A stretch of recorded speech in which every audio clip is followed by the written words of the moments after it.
This is the Transparency Podcast Show. Let me ask you a little bit more of a community question. Because I know we've talked about this before, why are you drawn to work with the trans community, with our community? Why do you work with us?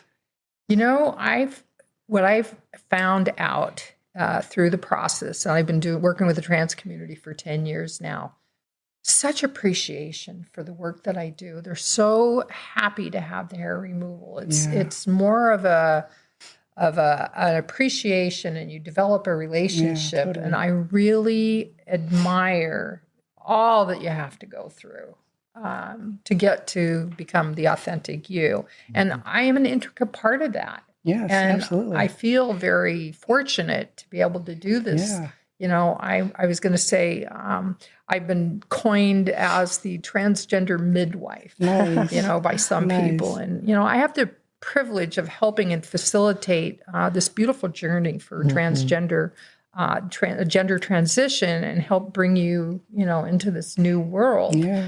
You know, it's a rite of passage. The transition is a sacred place and self-development and growth, and it's a journey of rebirth and a passage into a new, you know, life. Right. And I get to be part of that process. So I'm very, very happy and very proud that I get to be part of the transition that y'all get to go through. And for me, you've been such a big part. I remember some of my first times I was so nervous and scared and unsure of myself.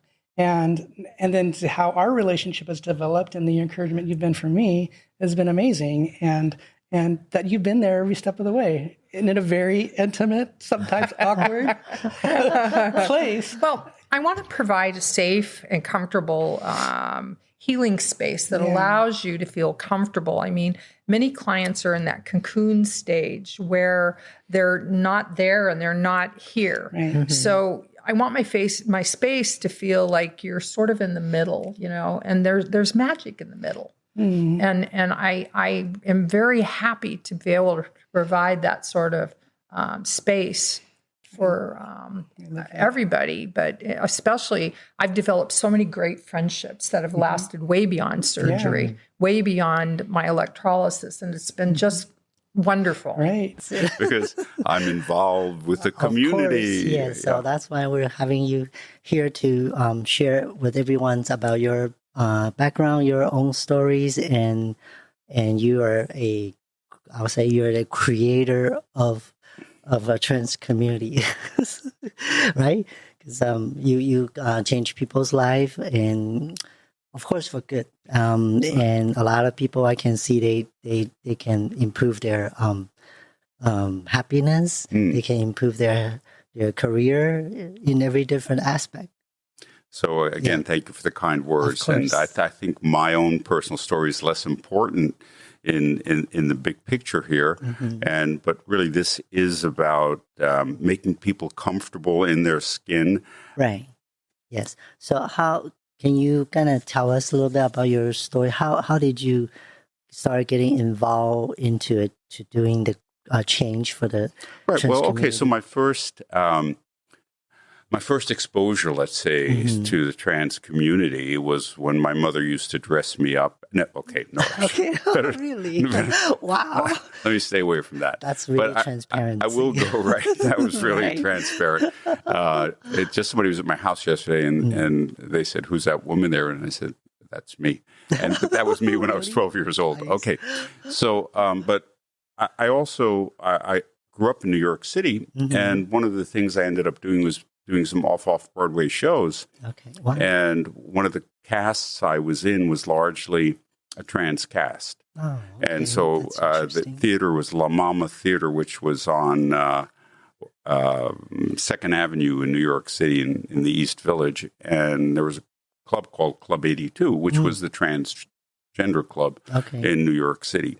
And then I went on to go to medical school, and I did a rotation at Stanford University. And in those days, most of the transgender surgery was not being done at universities. In fact, there were only 2 or 3 that were doing it. But Stanford had a department chairman, Donald Laub, who was very involved with again, this concept of change. Right. And so he was doing transgender surgery. And that was my first, let's say, surgical involvement with it.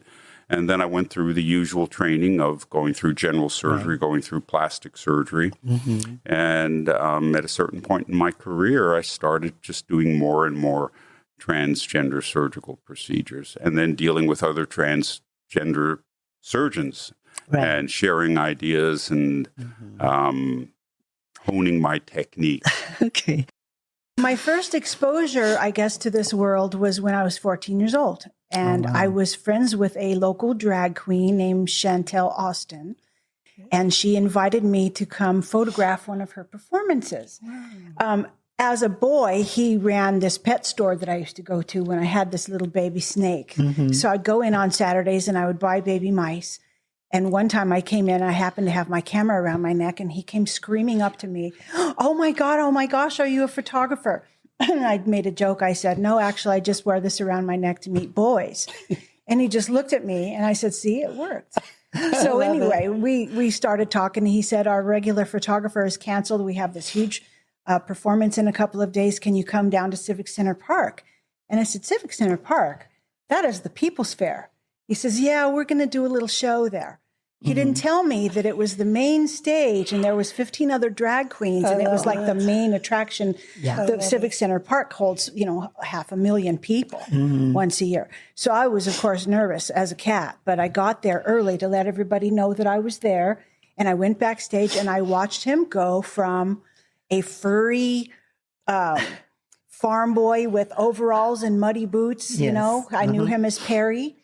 But that day, he turned into Barbara Streisand right in front of me. Wow. I watched him do this incredible makeover that literally, like from shaving all the way to taping his hair, or taping his face all out. And when he turned around, I got goosebumps because it was just like Barbara Streisand. If you would have seen him at the airport, he would have gotten smothered for autographs. That's how much he looked like Barbara Streisand. And I'll never forget that day.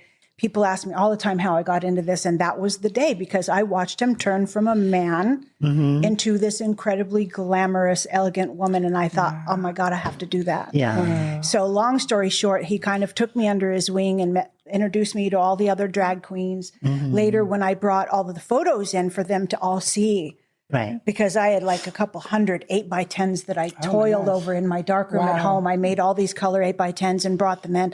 And all the queens were sitting around this big table at this, like a Denny's kind of restaurant.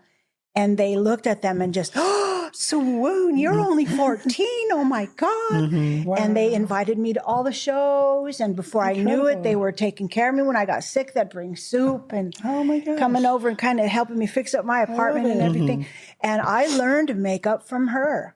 Amazing. Wow. But it was many years later that I wanted to actually pursue it as a career. I went through the music industry and publishing and all this other stuff. When I moved to LA is when I decided to go full bore with it. So you kind of, because drag queen is more like a showbiz. So the makeup is kind of different from, let's say, a trans person per se, right? Very much. So how do you like doing drag queen for the show to... meaning like have clients for like trans people that want to be. It's a good thing that you asked me that because I met a lot of trans people along the way when I was hanging around in the drag circles, because back in Denver in the 80s, that's the only place they could go out.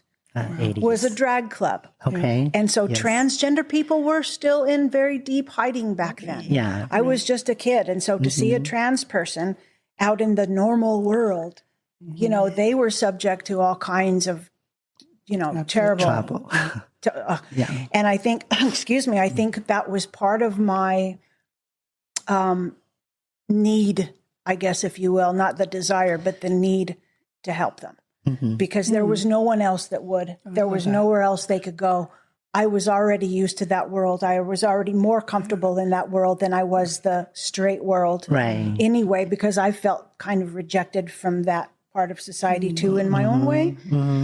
And it felt like whenever I was working with a queen or with a trans woman, that it was like sort of all in the family. It was kind of like our little club, and that we could be ourselves and we could listen to the music we loved and we could dance around and we could be silly without you know, being judged. And Right. so I always Exactly. felt that that was more for me.